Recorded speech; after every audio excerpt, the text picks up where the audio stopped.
नमस्कार, किसान समाचार में आप सभी का स्वागत है। सबसे पहले मुख्य समाचार। 9 से 12 अक्टूबर तक ICAR NASC पूसा में आयोजित अंतर्राष्ट्रीय लिंग सम्मेलन में हुई चर्चा। महिलाओं और युवा कृषि उद्यमियों को अभी भी चुनौतियों का करना पड़ता है सामना। महिलाओं और युवा कृषि उद्यमियों को बढ़ावा देने की है जरूरत। विश्व स्तर पर कृषि खाद्य प्रणालियों में लैंगिक असमानता बनी हुई है चुनौती। कावेरी नदी के पानी को लेकर तमिलनाडु और कर्नाटक के बीच खींचतान जारी। बुधवार को कावेरी जल विनियमन समिति की बैठक में कावेरी को पानी को लेकर किया गया फैसला। कर्नाटक को 16 से 31 अक्टूबर तक 3000 क्यूसेक छोड़ना होगा पानी।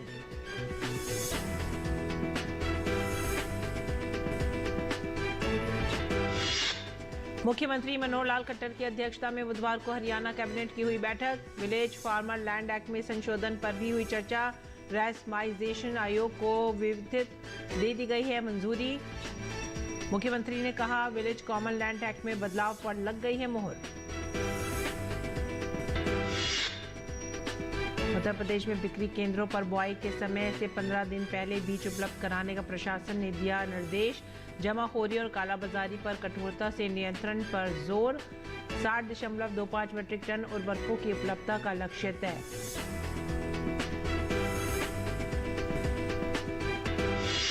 महाराष्ट्र मुंबई में राज्य मंत्रिमंडल की बैठक में लिया गया निर्णय। महाराष्ट्र सरकार जल विद्युत उत्पादन में निजी निवेश और पंप स्टोरेज परियोजना स्थापित करने संबंधी नीति पर कर रही है काम। महाराष्ट्र सरकार जल्द ही जल विद्युत उत्पादन और पंप स्टोरेज परियोजना स्थापित करने में लाएगी निजी निवेश।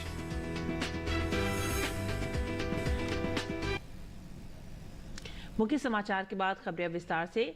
9 से 12 अक्टूबर 2023 तक ICAR NASC पूसा में आयोजित अंतर्राष्ट्रीय लिंग सम्मेलन में व्यापारिक दिग्गजों, मॉडल किसानों और वैज्ञानिकों के एक पैनल चर्चा में सामने आया गया है कि महिलाओं और युवा कृषि उद्यमियों को अभी भी चुनौतियों का सामना करना पड़ता है जो उन्हें न्याय संगत और लचीली कृषि खाद्य प्रणालियों की दिशा में आगे बढ़ने से रोकती हैं। इन चुनौतियों में वित्त तक पहुंच की कमी, सीमित भूमि स्वामित्व, अनौपचारिक और नैतिक कार्य और उनकी ज़रूरतों के बारे में आवाज़ उठाने के कम अवसर शामिल हैं।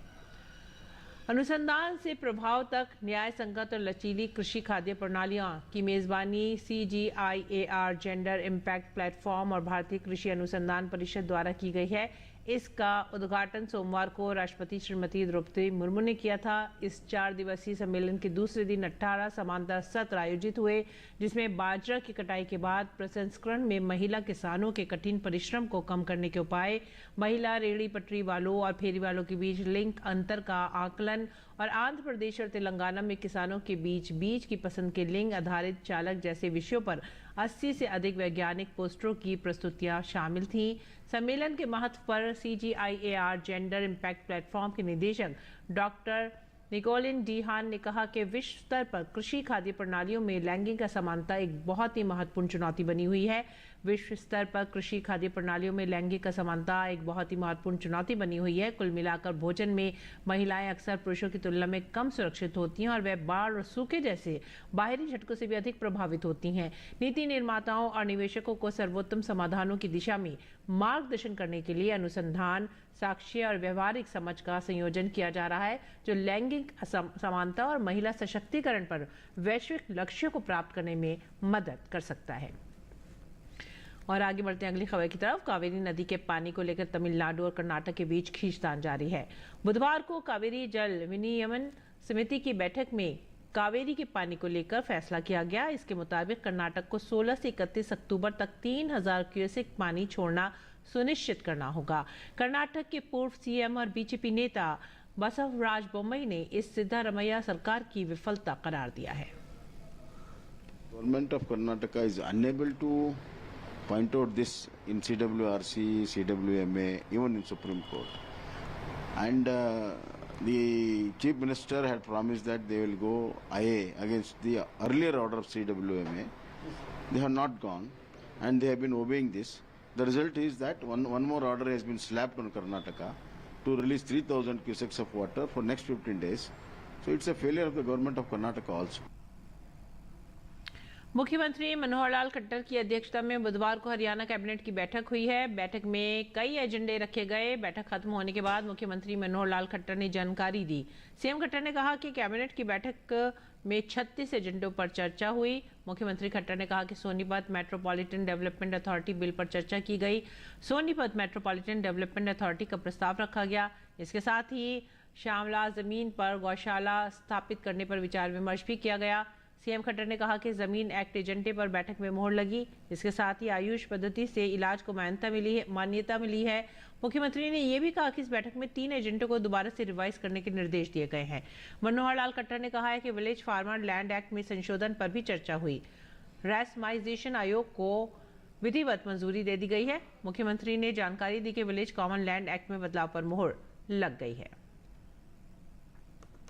उत्तर प्रदेश सरकार किसानों को सशक्त बना रही है। इसी प्रयास से कृषि का परिदृश्य तेजी से बदल रहा है। किसानों के उत्थान से इस क्षेत्र में सकारात्मक सुधारों से विकास व समृद्धि की नई संभावनाएं उपजी हैं।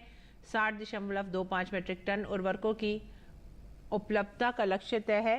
बिक्री केंद्र पर बुआई के समय से 15 दिन पहले बीज उपलब्ध कराने का निर्देश दिया गया है।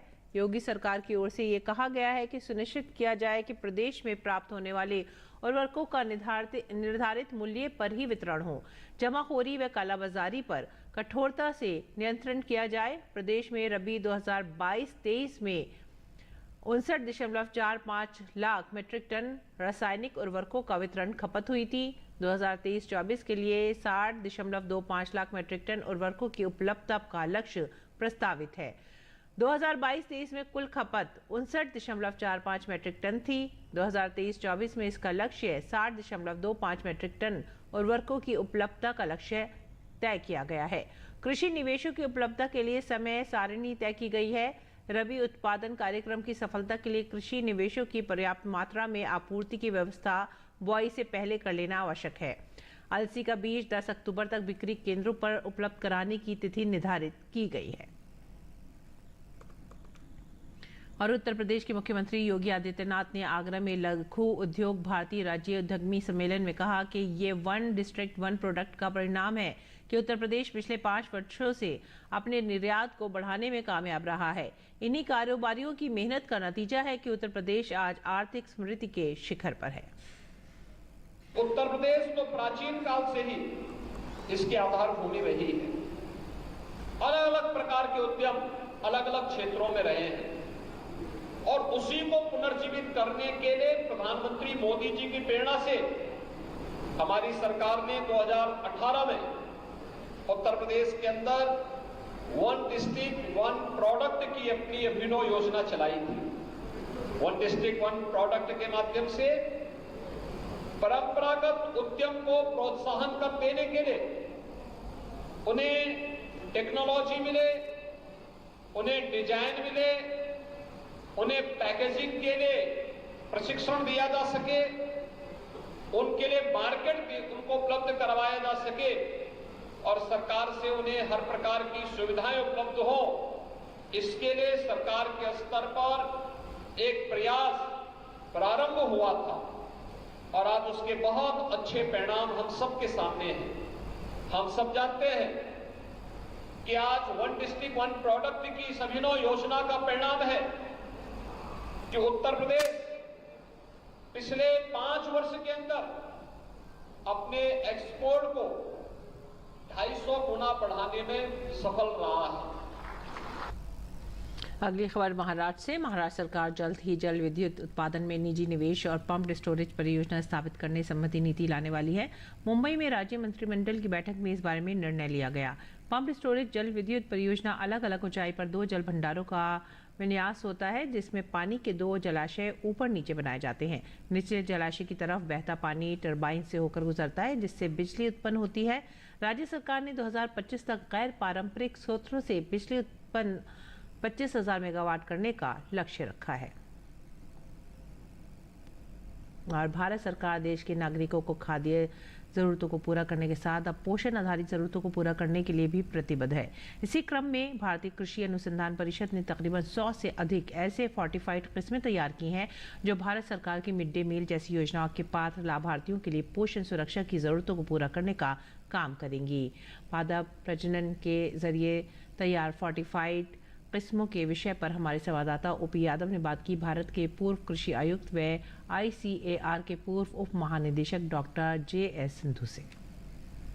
खाद्य सुरक्षा की जरूरतों को पूरा करने के साथ साथ पोषकता युक्त खाद्यान्न उपलब्ध कराने के लिए भारत सरकार ने पादप प्रजनन के जरिए बायोफोर्टिफिकेशन को बढ़ावा देने का काम किया है। इस तकनीक के जरिए किस तरह फसलों में पोषकता युक्त खाद्यान्न देश के नागरिकों को मिलेगा, इन सभी विषयों पर बात करने के लिए हमारे साथ मौजूद है भारतीय कृषि अनुसंधान परिषद के पूर्व उप महानिदेशक और भारत के पूर्व कृषि आयुक्त डॉक्टर JS संधू। सर, खाद्य सुरक्षा देश की जरूरत रही है और इसी के तहत अब बायोफोर्टिफिकेशन नया कॉन्सेप्ट सरकार ने कई दिनों से चला रखा है। इसकी क्या महत्ता थी और इसकी जरूरत कैसे पड़ी और कौन कौन सी फसलें हैं जिनमें इसका प्रयोग कर रहे हैं? देखिए, खाद्य सुरक्षा में हमने बहुत, हमारे देश ने अच्छा कार्य किया है और जो हमारा फूड ग्रेन प्रोडक्शन है उसमें काफ़ी अच्छी वृद्धि हुई है। तो आज के दिन अगर हम बात करें तो हमारे देश के जितने भी प्रदेश हैं ऑलमोस्ट सभी जो है फूड ग्रेन प्रोडक्शन में सेल्फ सफिशिएंट के पास हो गए हैं। तो अब हम दूसरी स्टेज पर जाना चाहते हैं कि उनको जो है पोषक सुरक्षा या न्यूट्रिशन सिक्योरिटी भी हम उनको प्रदान करें। मिड डे मील जैसी व्यापक स्तर की राष्ट्रीय योजनाएं हैं जिनमें गरीबों को और ज़रूरतमंद और पात्र लाभार्थियों को खाद्य सुरक्षा की जरूरत पूरा करने के साथ साथ पोषकता युक्त खाद्यान्न उपलब्ध कराने के लिए सरकार लगातार काम कर रही है। ऐसे में बायोफोर्टिफाइड जो क्रॉप्स हैं उनके जरिए उनकी खाद्य सुरक्षा की ज़रूरतों को पूरा करने में कितना फ़ायदा होगा? देखिए, अभी जो हम जितनी वैरायटीज़ हैं वो जिनमें हमने एडिशनल ये जो पोषक तत्व डाले हैं उनकी यील्ड भी कम नहीं है कि किसान को भी उसका कोई नुकसान नहीं है। तो ज़्यादातर हम जो है उनका प्रोडक्शन कर रहे हैं। तो अल्टीमेटली जो जितना भी गवर्नमेंट प्रोक्योरमेंट करती है, चाहे गेहूं का है, जो राइस का है, तो उसमें मैं आग्रह करूंगा गवर्नमेंट से कि भी वो ऐसी वैरायटी जो बायोफोर्टिफाइड हैं उनका जो है विशेष तौर पर प्रोक्योरमेंट करके हमारे जो PDF सिस्टम है, जहाँ गवर्नमेंट के और प्रोग्राम हैं, वो उसमें जो है वितरण करके हम जो बच्चों में जो पोषण की जो कमी जो होती है उसको हम दूर कर सकते हैं। ये एक बड़े प्रोग्राम के रूप में इसको चलाया जा सकता है। मुख्य कौन कौन सी फसलें ICAR में हैं जिनमें बायोफोर्टिफाइड वैरायटीज निकाली जा रही है? पोषक तत्वों के हिसाब से हमने गेहूं के अंदर जिंक और आयरन की जो वैरायटीज़ रिलीज़ की हैं। इसी प्रकार चावल में ज़्यादा प्रोटीन वाली और उसमें जिंक और आयरन की भी वैरायटीज़ को रिलीज़ किया है। ऐसा मक्का भी कुछ मतलब हमारे पूर्वी भारत में खाया जाता है। उसमें विटामिन C एक इम्पॉर्टेंट जो विटामिन होता है उसको युक्त हमने उसको भी बनाया है। आप क्यूपियम मेज का नाम, आपने क्वालिटी प्रोटीन मेज का नाम पहले ही सुन रखा था, उसमें अब विटामिन C भी हमने इंट्रोड्यूस किया है। तो भारत के पूर्व कृषि आयुक्त और ICAR के पूर्व उप महानिदेशक डॉक्टर JS संधू, जिनका मानना है कि पादप प्रजनन के जरिए बायोफोर्टिफाइड किस्में तैयार करने से एक और जहां देश की खाद्य सुरक्षा की जरूरतों को पूरा करने का काम हो रहा है, वहीं दूसरी ओर माल न्यूट्रिशन की कमी को पूर्ति करके देश को स्वस्थ और सेहतमंद बनाने का महत्वपूर्ण प्रयास भी हो रहा है। मेरे सहयोगी कैमरामैन मोंटी के साथ मैं OP Yadav, DD news, Delhi. Uttar Pradesh Sambhal क्षेत्र में प्रशासन की ओर से ये प्रयास किए जा रहे हैं कि किसान खेतों में पराली ना जलाएं। प्रशासन ने बताया कि पराली के लिए किसानों की समस्याओं को दूर करने की सरकार हर संभव कोशिश कर रही है। संभल क्षेत्र में लगातार कृषक भाई पराली न जलाएं, इसलिए तो जन जागृति फैलाई जा रही है, जगह जगह बैठकें भी की जा रही हैं। इसमें कृषि विभाग के और राजस्व विभाग की टीमों को लगाया भी गया है। एक प्रचार वाहन इसे तो चलाया जा रहा है कि इसमें किसान भाइयों से अपील की जा रही है कि वह किसी भी दशा में फसल अवशेषों को खेत में न जलाएं। और आइए बात करते हैं मंडी भाव की। देखते हैं क्या रहा देश भर की मंडियों में भाव।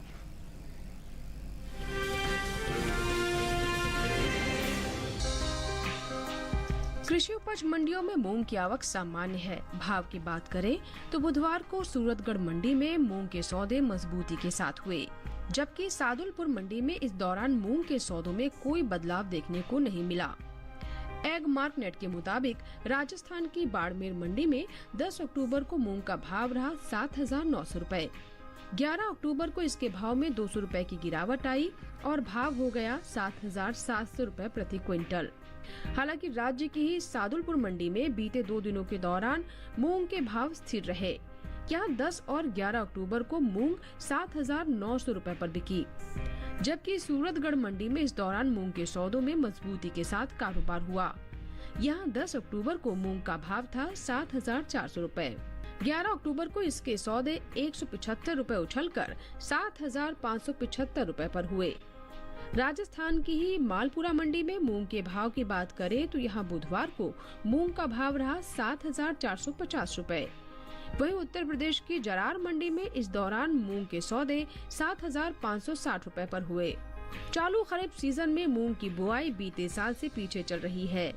कृषि मंत्रालय के साल 2023 के लिए जारी आंकड़ों के मुताबिक 22 सितंबर तक खरीफ मूंग की बुआई 31,56,000 हेक्टेयर में हो पाई है, जबकि बीते साल इस दौरान खरीफ मूंग की बुआई 33,92,000 हेक्टेयर में हुई थी। यानी इस साल खरीफ मूंग की बुआई बीते साल से 2,36,000 हेक्टेयर पीछे चल रही है। घरेलू स्तर पर इस साल कुल मूंग की रिकॉर्ड पैदावार होने का अनुमान जताया गया है। कृषि मंत्रालय के तीसरे अग्रिम अनुमान के मुताबिक देश में साल 2022-23 के दौरान मूंग की पैदावार 37,40,000 टन होने की उम्मीद है, जो बीते साल की समान अवधि के दौरान 31,66,000 टन रही थी। प्रोटीन से भरपूर दालों की निर्यात की बात करें तो भारत से होने वाले दालों के निर्यात में इस साल कुछ कमी देखने को मिली है। दलहन के निर्यात में चालू वित्त वर्ष 2023-24 के अप्रैल से जुलाई महीने के दौरान 8% की कमी आई है।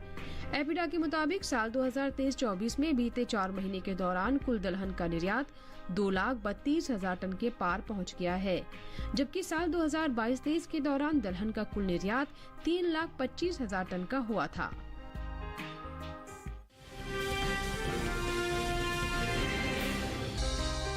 चालू खरीफ सीजन में सोयाबीन की बुआई बीते साल से आगे चल रही है।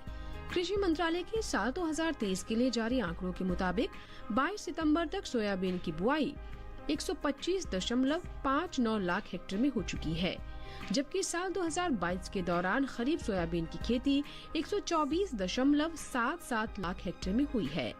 फिलहाल कृषि उपज मंडियों में सोयाबीन की आवक सामान्य बनी हुई है। बुधवार को गुजरात, राजस्थान और मध्य प्रदेश की अधिकतर मंडियों में सोयाबीन बिकवाली के लिए पहुंची।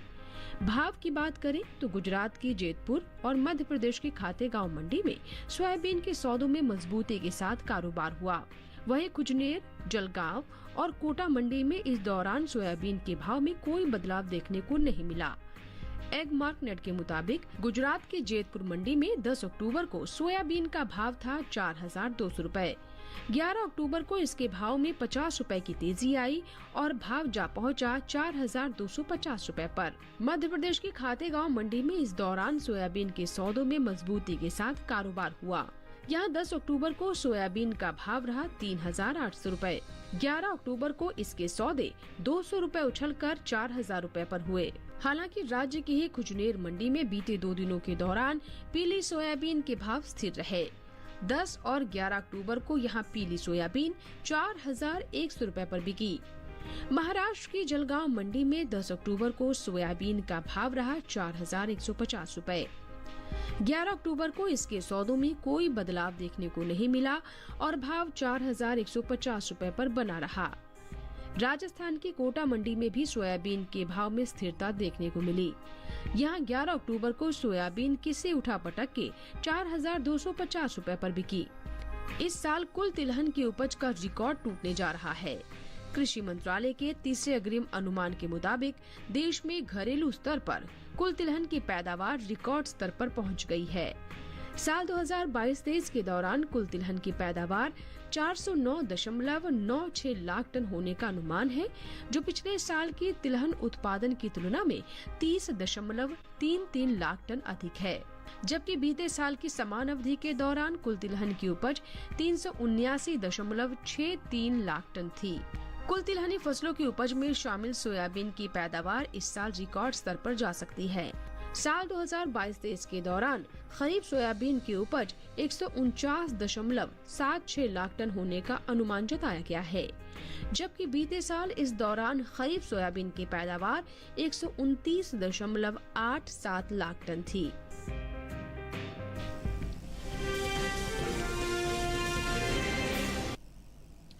और आइए बात करते हैं मौसमी खेती की। किसान इस मौसम में कैसे रख सकते हैं अपनी खेती का ख्याल, देखते हैं।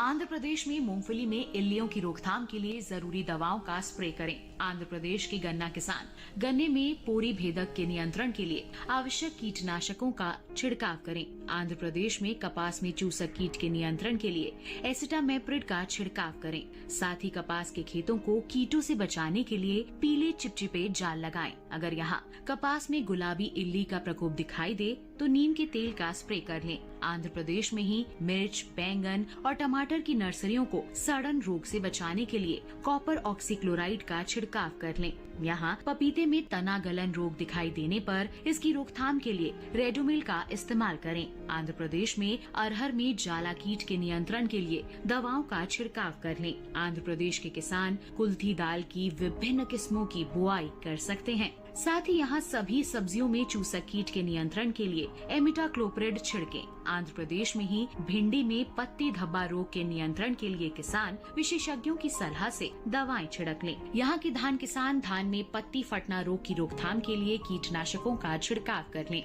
तेलंगाना के किसान मूंग और उड़द की बुआई का काम 15 अक्टूबर तक कर लें।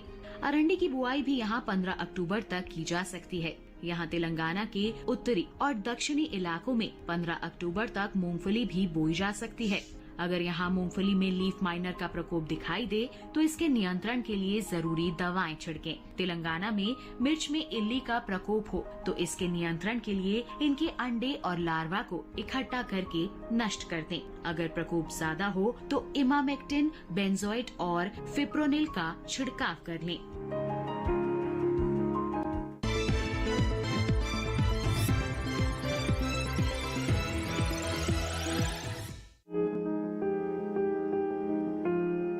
शलजम को वैसे भी सभी तरह की मिट्टी में बोया जा सकता है, लेकिन दोमट मिट्टी सबसे उत्तम होती है। शलजम के खेत से जल निकास की समुचित व्यवस्था जरूरी है।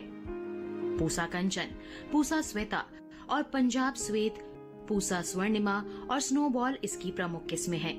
1 हेक्टेयर खेत के लिए 3 से 4 किलोग्राम बीज पर्याप्त होता है। शलजम की खेती के लिए खेत को भुरभुरा बना लेना चाहिए। इसके लिए पहली जुताई मिट्टी पलटने वाले हल से करनी चाहिए। इसके बाद 3 से 4 जुताई देसी हल या कल्टीवेटर से करनी चाहिए और पाटा लगा देना चाहिए। शलजम की बुआई कतारों में करें, लेकिन बरसात के मौसम में मेड़ों पर लगाना ज्यादा अच्छा रहेगा। कतार से कतार की दूरी 30 से 45 सेंटीमीटर, जबकि बीज से बीज की दूरी 10 से 15 सेंटीमीटर, आधे से पौन हाथ। बुआई के 8 से 10 दिन बाद पहली सिंचाई करें। उसके बाद जरूरत पड़ने पर 10 से 12 दिन के अंतराल पर पानी देते रहें। बोने के 25 से 30 दिन बाद मिट्टी चढ़ा दें। इसकी 2 से 3 निराई और गुड़ाई करनी पड़ती है। शलजम में व्हाइट रस्ट, सर्कोस्पोरा, पीला रोग, अल्टरनेरिया और पर्ण अंगमारी जैसी बीमारियां हो सकती हैं। इनकी रोकथाम के लिए फफूंदनाशक दवा इंडोफिल M45 की 0.2% घोल का छिड़काव करें। शलजम में माहो, मूंगी, बालदार कीड़ा, सुंडी, आरा मक्खी और डायमंड बैक मोथ जैसे कीट भी हमला कर सकते हैं। बचाव के लिए 0.05% क्लोरोवास का प्रयोग करना ठीक रहेगा। समय समय पर विशेषज्ञों की सलाह भी लेते रहें।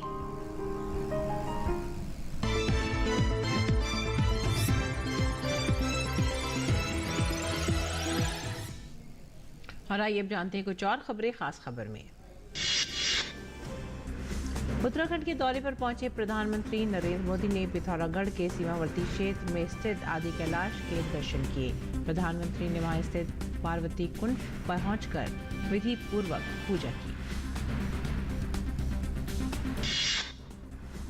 गूंजी स्थित ITBP कैंप पहुंचने पर प्रधानमंत्री का पारंपरिक तौर पर स्वागत किया गया। प्रधानमंत्री भी कलाकारों के रंग में नजर आए।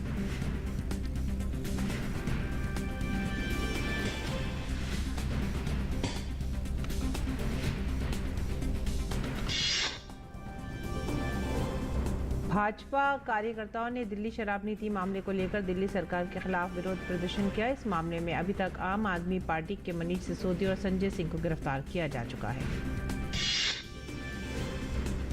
सुप्रीम कोर्ट ने एनसीपी नेता नवाब मलिक की अंतरिम जमानत 3 महीने बढ़ा दी है। मनी लॉन्ड्रिंग मामले में इस साल अगस्त में सुप्रीम कोर्ट ने मेडिकल आधार पर नवाब मलिक को जमानत दी थी। नई दिल्ली से कामाख्या जा रही नॉर्थ एक्सप्रेस बुधवार की रात बिहार में दुर्घटनाग्रस्त हो गई। हादसा बक्सर जंक्शन से ट्रेन खुलने के कुछ ही देर बाद रघुनाथपुर पूर्वी गुमटी के पास हुआ। केंद्रीय मंत्री अश्विनी चौबे प्राथमिक अस्पताल रघुनाथपुर पहुंचे और वहां रेल हादसे में घायल हुए लोगों से मुलाकात की। केंद्रीय मंत्री ने घायलों को मिल रही स्वास्थ्य सुविधाओं की भी जानकारी दी। लोकसभा अध्यक्ष ओम बिरला ने गुरुवार को मेट्रो में सफर किया। उन्होंने कहा कि हमारे देश की आम महिलाएं भी आम महिलाएं नहीं हैं। ये सभी महिलाएं महिला सशक्तिकरण का ज्वलंत उदाहरण हैं। और राजधानी दिल्ली के पीरागढ़ी इलाके में एक फैक्ट्री में भीषण आग लग गई। आग की ऊंची लपटें देख इलाके में हड़कंप मच गया। दिल्ली अग्निशमन विभाग ने बताया कि आग अब नियंत्रण में है।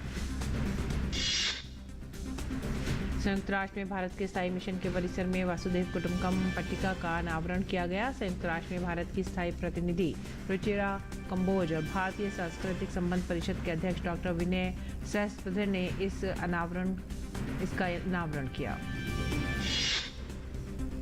पश्चिम बंगाल के कोलकाता में दुर्गा पूजा को लेकर लोगों में उत्साह देखने को मिल रहा है। दुर्गा पूजा के लिए लोगों ने विभिन्न प्रकार के थीम आधारित पंडाल तैयार किए हैं। अंतर्राष्ट्रीय बाजार में कच्चे तेल के दाम में गिरावट का रुख है। पिछले 24 घंटे में ब्रेंट क्रूड का भाव घटकर $86 प्रति बैरल और WTI क्रूड $84 प्रति बैरल के करीब आ गया है। इसी के साथ ही आप हमारी पूरी टीम को दीजिए आज्ञा। नमस्कार।